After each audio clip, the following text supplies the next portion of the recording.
What can you do to help someone when they're having a panic attack?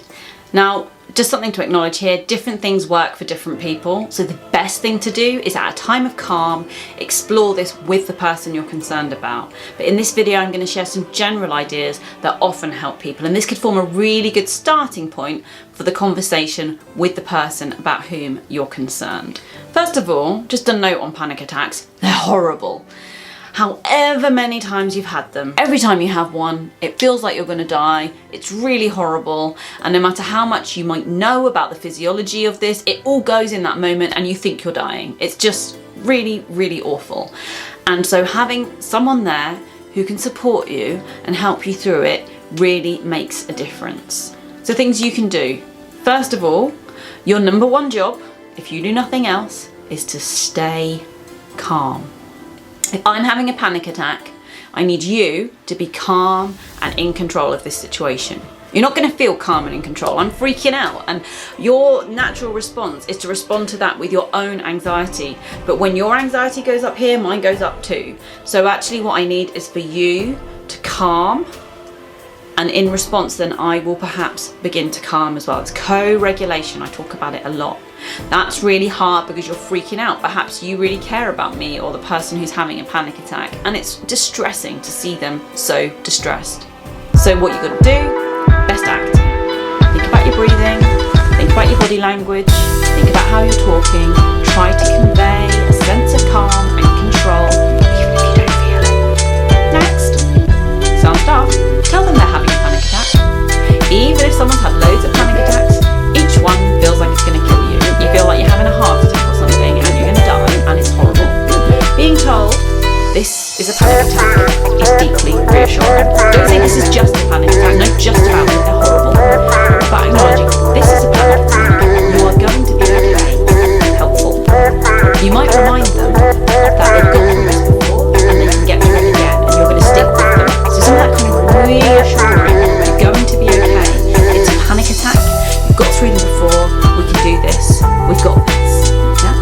Next, breathing. Do not get someone who is having a panic attack to breathe into a paper bag. It's kind of a misconception that this helps. It doesn't help, and it can be quite dangerous. What you can do with regards to breathing though is to focus in on your own breathing and think about breathing deeply and slowly, and really focus in on that.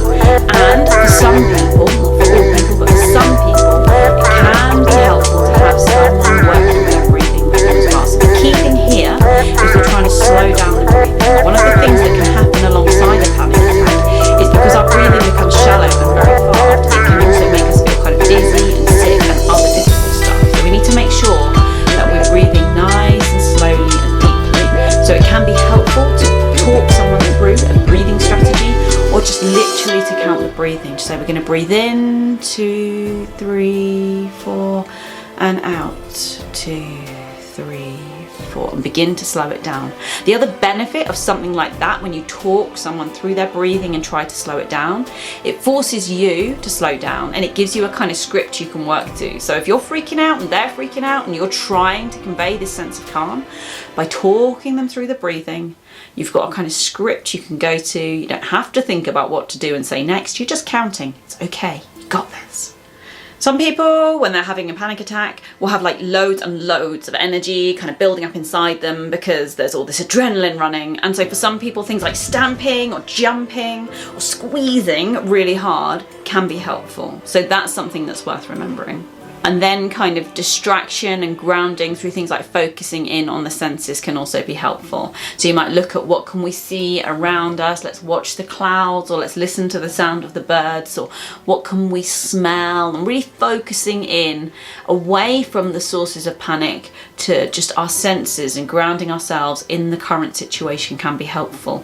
Again, using something like our 5, 4, 3, 2, 1 grounding set technique. So 5 things you can see, 4 things you can hear, 3 things you can touch, or whatever order, using your senses can be helpful and gives you a bit of a script that you can talk through and help to allow that person to overcome their panic. Remembering that that feeling of panic and overwhelm is a physiological response, and the body can only maintain it for so long. Basically, our body is ready at this point to run or to fight, and we can do that, but only for a little while.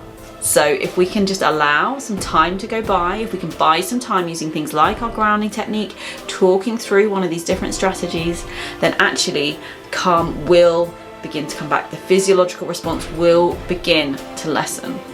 And then the final thing to remember if you're supporting someone who has panic attacks is that they're going to be really fragile even once the actual attack has passed and they begin to calm.